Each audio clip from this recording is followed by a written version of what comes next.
잠언 20장 말씀은 교훈과 경계다. 우리가 하나님 말씀을 통해서 교훈을 얻고 또한 경계를 삼아야 될 줄 믿습니다. 근데 우리가 이 세상에 살아가면서 이것이 죄다, 이것으로 인해서 망한다, 이런 것도 있지만 또한 반대편으로 보면 이것을 함으로 망할 수도 있고 죄에 더 깊이 갈 수 있기 때문에 금하는 것도 있습니다. 그래서 우리가 이것을 잘 구별해야 하는데, 이것을 함으로 지옥에 가는 것은 아니지만 우리가 이것을 하면 더 깊은 곳에 빠질 것 같다, 더 죄의 유혹으로 끌려갈 것 같다, 그럼 하나님께서 그것을 자제를 원하시고 금하기를 원하신다. 그럼 우리가 그것을 잘 관리해야 하는데, 인간이 그게 잘 안 되는 거예요. 적당히 하고 해야 될 만큼 하고 자기를 절제하고 자기를 관리하는 것이 안 되기 때문에 우리가 스스로 금하고 정한 것들이 있다는 거예요. 그래서 그것을 우리가 지혜롭게 잘 구별하고 지켜야 한다는 겁니다. 20장 1절에 보면 포도주는 거만케 하는 것이요 독주는 떠들게 하는 것이라 무릇 이에 미혹되는 자는 지혜가 없느니라 했습니다. 포도주는 뭐하게 한다? 그만하게 한다. 그만하게 한다는 것은 다른 사람을 돌아보지 않는다. 포도주를 마시면 다른 사람을 돌아보지 않고 자기 기분만 생각하게 된다. 독주는 떠들게 하는 것이다. 자기도 모르게 자기 생각들이 나오고 또한 하지 말아야 될 말들을 하게 된다. 결국 이에 미혹되는 자마다 뭐가 없느냐? 지혜가 없다는 겁니다. 결국 지혜가 없다는 것은 하나님 경외하는 모양이 없다는 겁니다. 그럼 포도주와 독주는 우리를 하나님으로부터 떠나게 하느냐? 꼭 그렇게 볼 수는 없습니다. 하지만 포도주와 독주 안에 빠진 자들은 하나님으로부터 끊어질 수 있기 때문에 이것을 잘 사용해야 된다라는 겁니다. 그래서 우리가 이런 의문들이 있죠. 그럼 포도주와 독주는 특별히 포도주 같은 것은 절대 쓰면 되지 않는데 왜 그럼 성찬식 때 쓰느냐, 이렇게 물어볼 수 있습니다.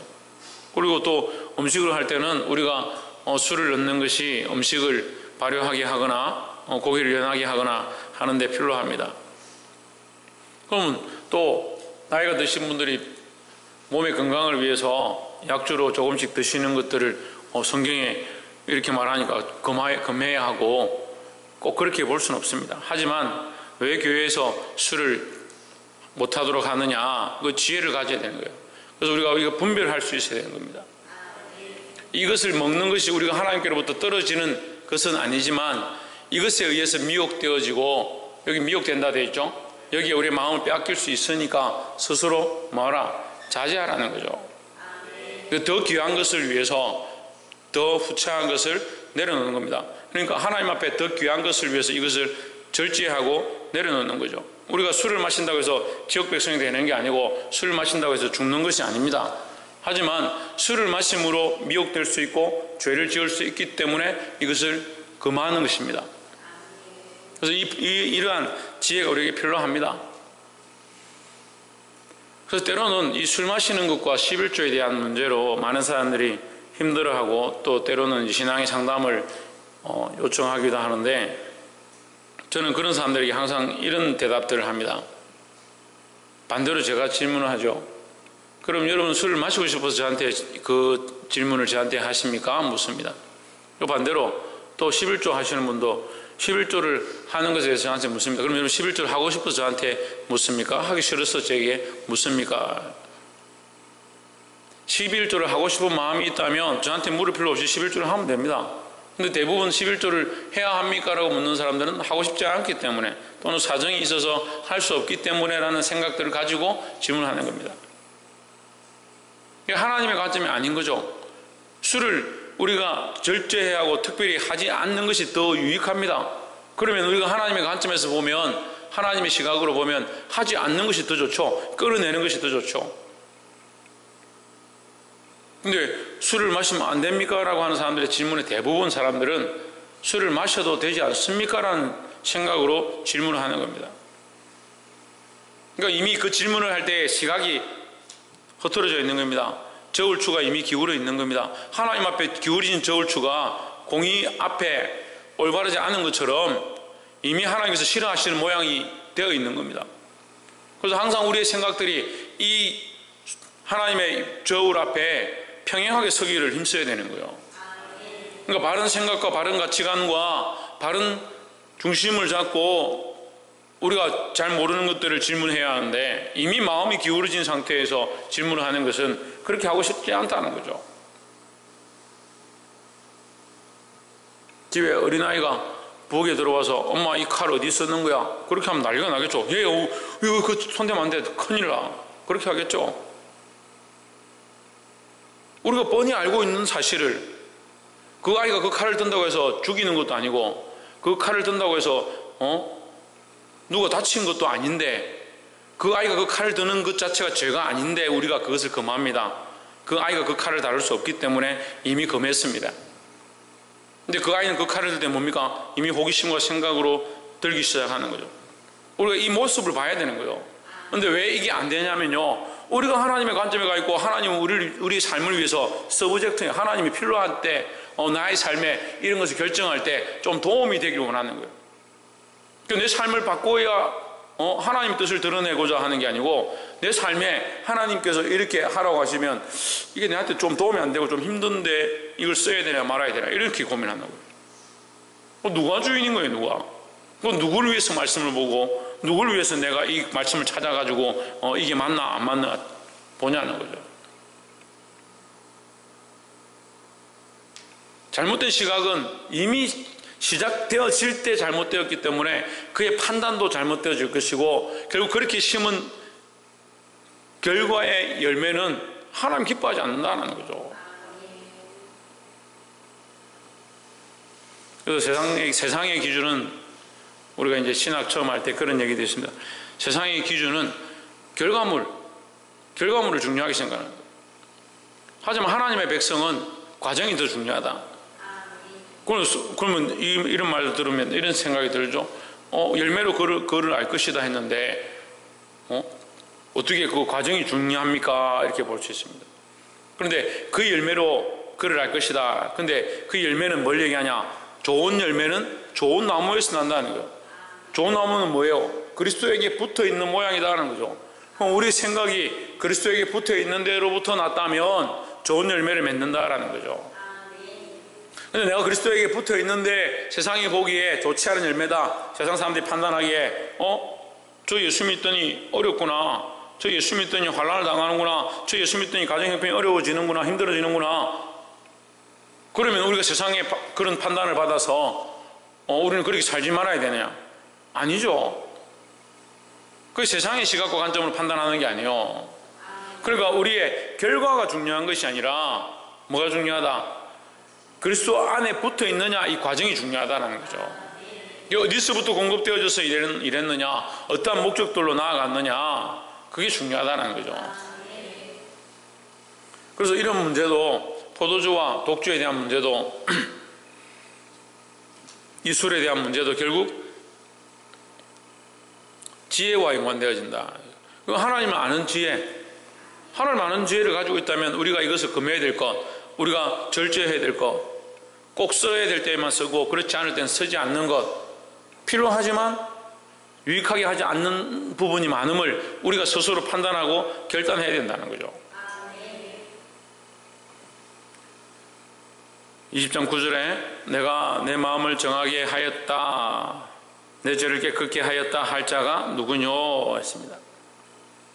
이 말은요, 다시 말하면 우리 안에 의인은 아무도 없다라는 거죠.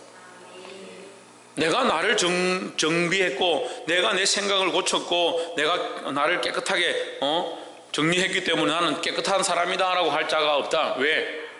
우리의 죄에 있고 없으면 누가 정하시냐? 하나님 정하시는 거죠. 그래서 우리가 정결하면 누가 판단하시냐? 하나님 판단하시는 거죠. 그러면 누구 앞에서 정결해야 되냐? 하나님 앞에서 정결함을 추구해야 되는 겁니다. 그래서 우리는 모두 다 죄인임을 알아야 되고 하나님의 은혜로만 깨끗해진다는 사실을 알아야 된다는 겁니다. 그렇게 하기 위해서 10절에 한결같지 않은 저울추와 말은 다 여호와께서 미워하시느니라 했습니다. 한결같지 않은 저울추, 한결같지 않은 그게 같지 않다, 자꾸 속이고 자기 기준으로 바꾸고 자기가 원하는 대로 끌고 가는 것, 옳지 않다는 거죠. 교회도 마찬가지예요. 교회도 하나님 기뻐하시는 방향대로 계속 맞춰야지 사람이 기뻐하는 대로 맞췄다가 하나님 기뻐하는 대로 맞추었다가 옳지 않다라는 거죠. 우리 각자도 마찬가지입니다. 하나님 기뻐하는 방향으로 맞추려고 힘써야 되죠. 사람이 기뻐하는 방향으로 맞추었다가 자기가 원하는 대로 맞추었다가 11절에 비록 아이라도 그 동작으로 자기의 품행에 정결하며 정직한 여부를 내느니라 했습니다. 비록 아이라도 그 아이의 행동을 보고 그 아이가 지금 바른 행동을 하는 건지 바른 생각을 하고 있는 건지 솔직한 건지 착한 건지 우리가 알 수 있다. 근데 하물며 하나님이 우리의 행함을 보고 우리의 모양을 보고 우리를 모르시겠느냐. 결국 우리의 이 삶에 우리 속에 있는 이 정결치 못한 모양이 결국 우리의 삶에 드러나게 된다는 거죠. 그럼 내 속이 더러우면 어떻게 합니까? 지금 말씀을 9절, 10절, 11절 연결하면 어떻게 돼요? 내가 내 속이 정결하지 못하고 스스로 난 깨끗하다 하면서 속이는 추를 쓰면서 속이는 되를 쓰면서 그렇게 하고 있다. 그렇다면 그것은 결국 뭐다? 정직하지 않다라는 거죠. 결국 너희 삶이 너희 속에 있는 것이 너희 삶으로 드러나게 될 것이다라는 거죠. 11절 듣는 귀와 보는 눈은 다 여호와의 지으신 것이니라 했습니다. 12절 듣는 귀와 보는 눈은 다 여호와께서 지으신 것이다. 그럼 듣는 귀와 보는 눈을 어디에 맞춰야 합니까? 하나님께 맞춰야죠. 그럼 내 기준으로 이걸 들고 있으니까 이게 안 바뀌는 거예요. 내 기준으로. 그러니까 내가 내 마음이 완악해지고 내 생각들이 자꾸 치우치고 내 감정에 이끌려가면 저 사람도 미워 보이고 저거 잘못된 것처럼 보이고 참 이게 힘들더라고요. 사람들 만나서 얘기해보면요, 한결같이 주님이 원하시는 방향과 한결같이 주님이 원하시는 생각들로 맞추지 않는 겁니다. 때로는 이 사람과 친해요. 그 사람하고 둘이 친하더라고. 야, 둘이 워낙 친하구나. 원래 친했나? 근데 어느 날 보면 둘이 완전히 원수가 돼 있는 거예요. 특별한 일도 없는데 보니까요, 자기 눈이 바뀌는 거예요. 자기 감정이 바뀌는 거예요. 자기 생각이 바뀌는 거예요.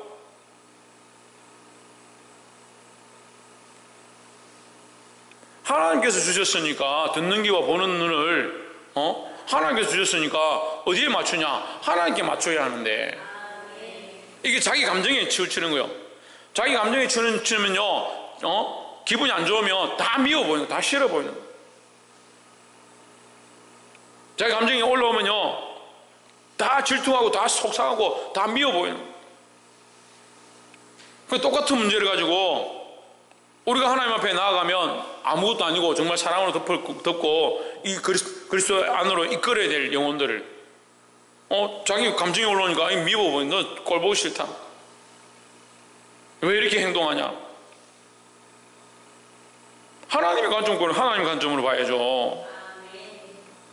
듣는 귀와 보는 눈은 하나님께서 주신 것이다 라는 겁니다. 그리고 여러분 안에 악한 것들을 가지고 있으면 결국 악한 열매를 맺고 속이는 추와 속이는 되를 쓸 수 있다는 거예요. 그 사람마다 다른 거예요. 이게 뭐가 없는 겁니까? 이게 없는 거, 뭐가 없는 거예요? 공의가 없는 거예요. 공의가 없는 거예요. 그 지금 늘 가르치잖아요.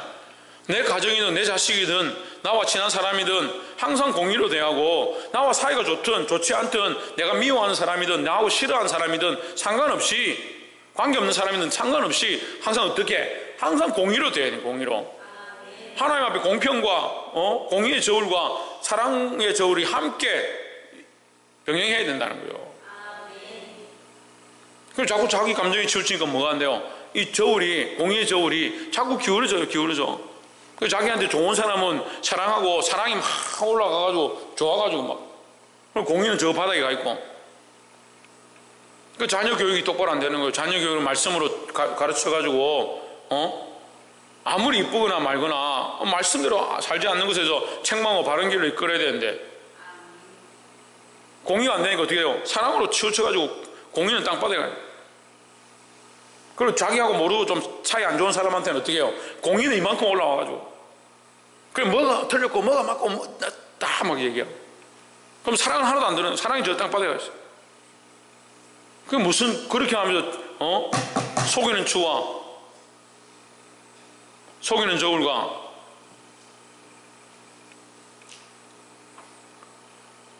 한결같지 않은 저울 추와 속이는 돼. 그건 나하고 상관없는 말씀으로 보고 있잖아요, 우리가. 그게 우리의 삶의 모양인 거예요, 우리가. 그 어디에 맞추라? 하나님께 맞추라는 거예요. 20절에 22절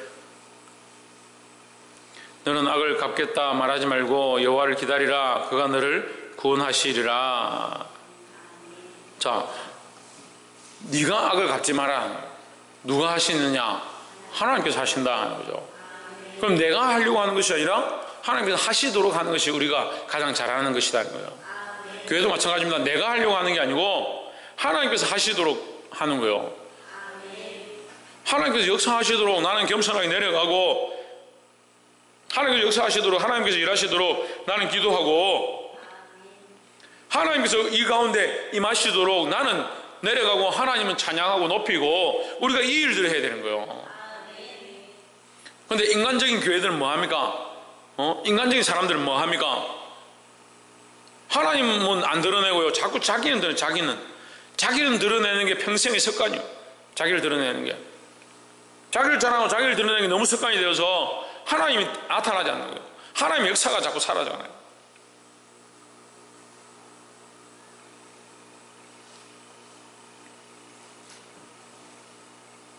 너는 악을 갚겠다 말하지 말고, 네가 하지 말고 여호와를 기다리라. 그가 누굽니까? 하나님께서 너를 구원하시리라 했습니다. 23절 한결같지 않은 저울 추는 여호와의 미워하시는 것이요 속이는 저울은 좋지 못한 것이니라. 다시 한 번 더 똑같은 얘기를 하는 거예요. 그 너희 생각으로 하지 말라는 거예요. 너희 생각으로.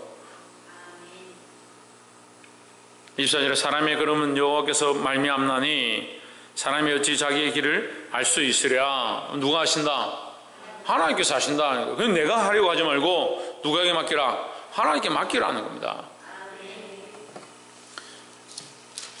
마지막 세 번째로 27절에 사람의 영혼은 여호와의 등불이라 사람의 깊은 속을 살피느니라 했습니다. 사람의 영혼은 여호와의 등불이다. 사람의 영혼은 하나님의 등불이라는 거예요. 그럼 우리 영혼이 하나님을 바로 바라보고 하나님 원하시는 대로 사는 것은 결국 하나님의 빛을 드러내는 모양이다라는 거죠.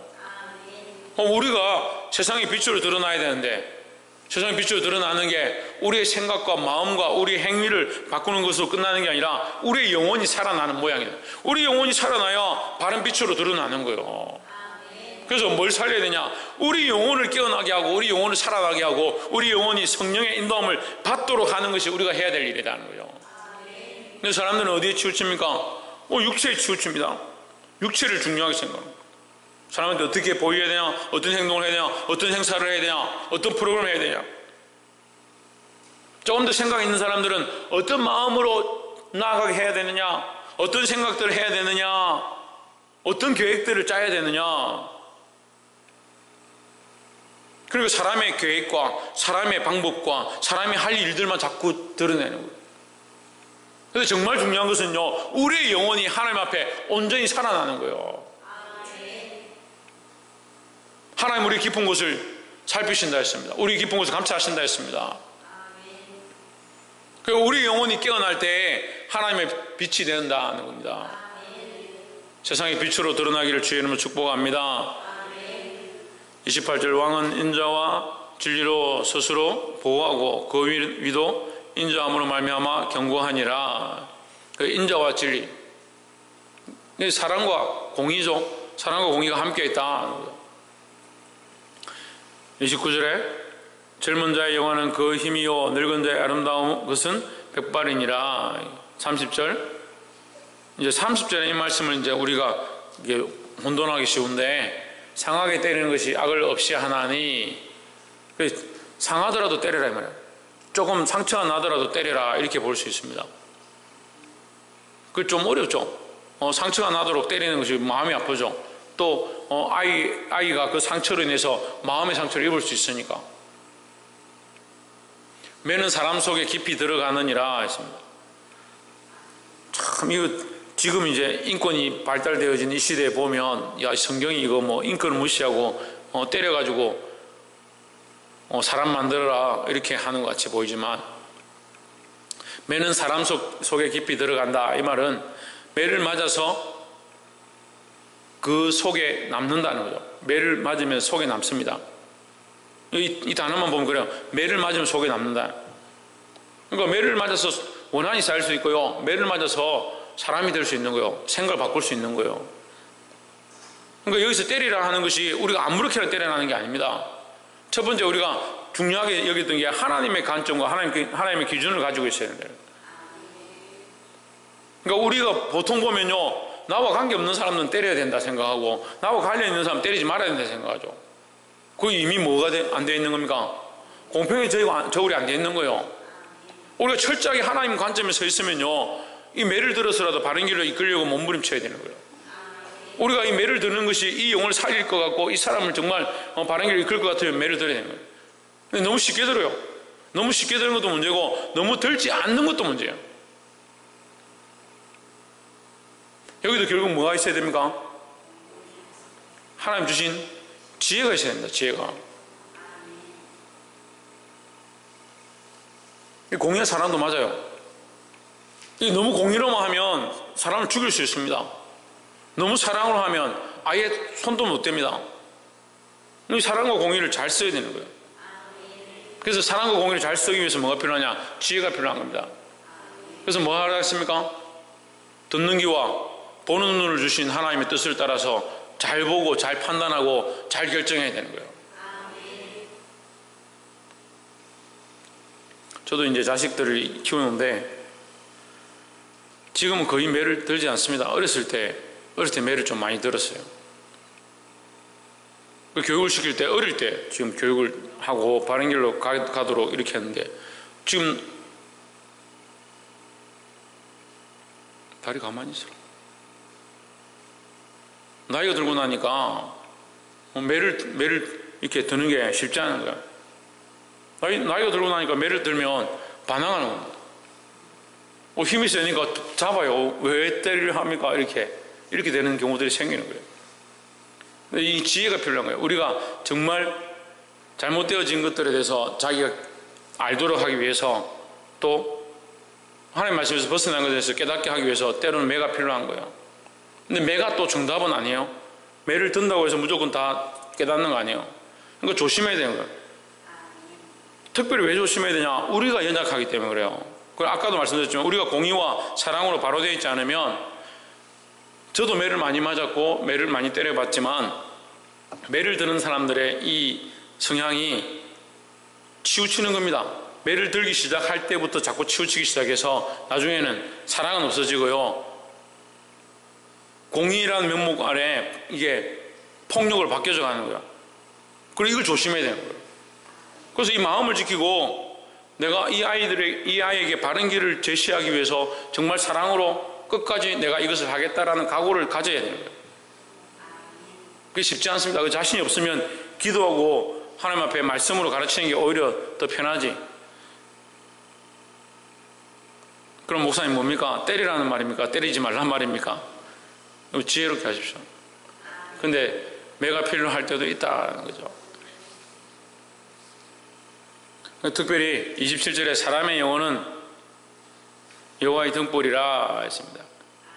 그래서 우리의 영혼이 그만큼 중요하다. 우리의 영혼이 사는 것이 그만큼 중요하다. 우리의 영혼이 살아나면 뭐가 된다? 하나님의 등불이 된다는 겁니다. 그리고 여러분 영혼을 살리시기 바랍니다. 영혼이 깨어나기 원합니다. 우리의 영혼이 하나님 앞으로 온전히 나아갈 수 있기를 주의 이름으로 축복합니다. 기도하겠습니다.